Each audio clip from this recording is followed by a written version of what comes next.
Halo teman-teman, kembali lagi di channel 11 Hardware dengan Bumi di sini. Ya, kali ini kita kedatangan laptop dari Asus, yaitu adalah Asus TUF Gaming F15 series yang menggunakan prosesor Intel Tiger Lake H35 series, yaitu adalah Core i7 11370H dan GPU-nya adalah RTX 3050 Ti. Ya, di sini kita akan bahas bagaimana desainnya, bagaimana performasi CPU dan GPU-nya, dan juga kita akan membahas bagaimana panasnya ataupun kebisingan dari kipasnya. Namun sebelum kita mulai videonya, jangan lupa untuk subscribe dulu channel 11 Hardware dan follow Instagram kita di @11.hardware. Sebelum kita bahas mengenai desain dari laptop ini, ada baiknya kita berkenalan dulu dengan Intel Core i7 11370H yang ada di laptop ini.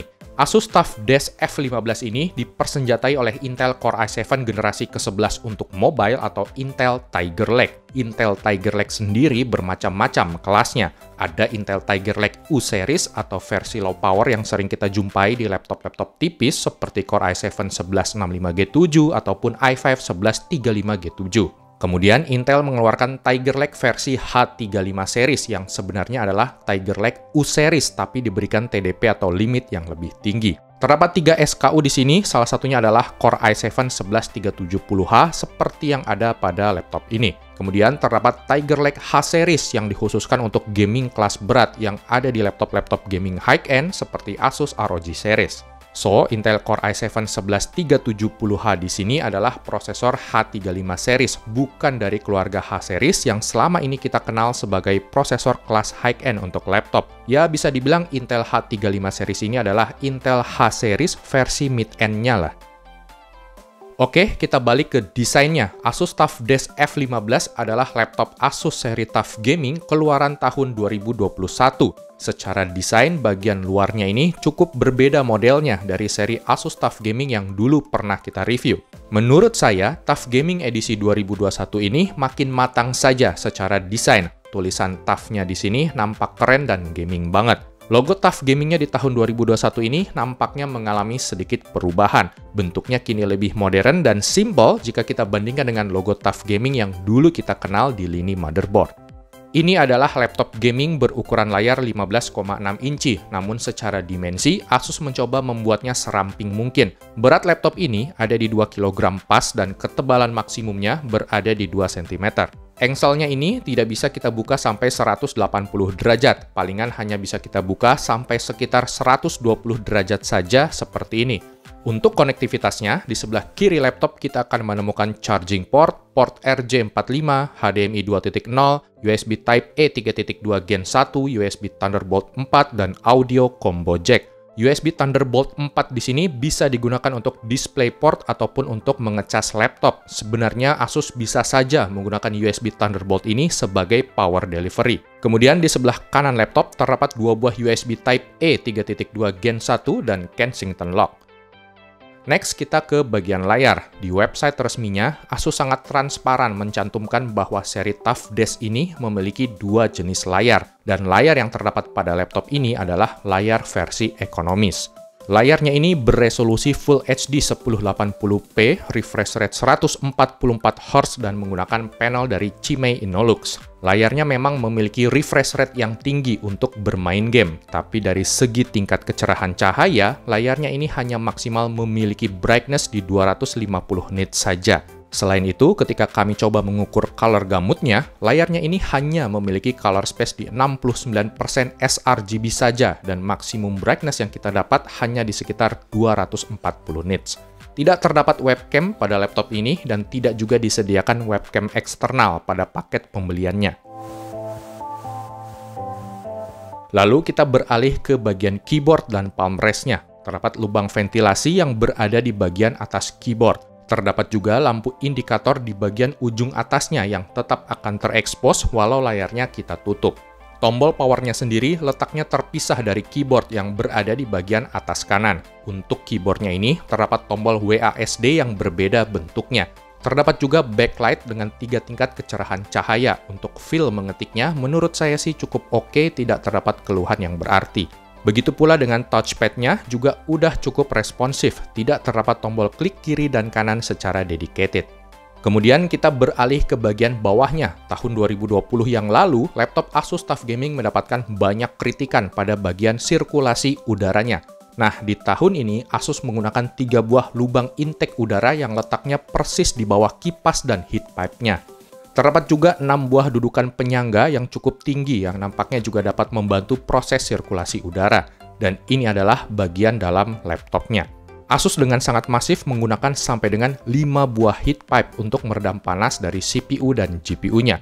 Lubang exhaust-nya sendiri terdapat 4 buah jalur, 2 jalur ke belakang dan 2 jalur lagi pada masing-masing sisinya. Walau hal ini dapat memberikan panas berlebih ketika kita sedang memegang mouse, namun Asus nampaknya kali ini tidak mau ambil resiko lagi masalah panas. Terdapat 2 buah slot M.2 SSD, di mana 1 buah slotnya sudah diisi oleh SSD M.2 NVMe 512GB. Kemudian terdapat 1 buah slot RAM DDR4, di mana 1 buah slot lagi mungkin sudah disolder atau menyatu dengan mainboardnya. Lalu laptop ini memiliki baterai yang bentuknya sangat lonjong, berkapasitas 76 Wh, di mana selama pengujian kami, baterainya ini cukup irit selama kalian tidak lupa mengaktifkan mode iGPU-nya ketika sedang tidak bermain game. Mode iGPU-nya ini bisa diakses di software Armoury Crate.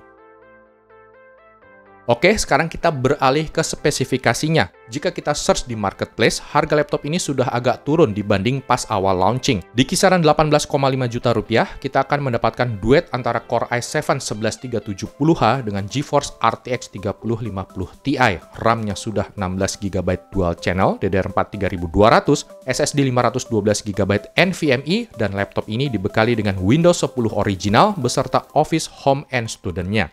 Pertanyaannya, seperti apa sih performa dari RTX 3050 Ti ini? RTX 3050 Ti ini memiliki VRAM di 4GB GDDR6. 4GB VRAM ini artinya hanya terdapat 4 memori controller saja atau hanya punya buswidth di 128 bit. Dengan buswidth atau lebar data yang tidak begitu besar seperti itu, tentu memori bandwidth yang dihasilkan pun tidak terlalu besar, hanya berkisar di 192GB per second saja, atau masih di bawahnya RTX 2060 versi laptop dan satu level dengan GTX 1660 versi desktop. Berikut kita akan uji performa dari laptop ini. Semua pengujian kami dijalankan pada mode turbo, di mana pada mode turbo ini CPU dan GPU berjalan maksimal dan kipas laptop pun berputar sangat kencang.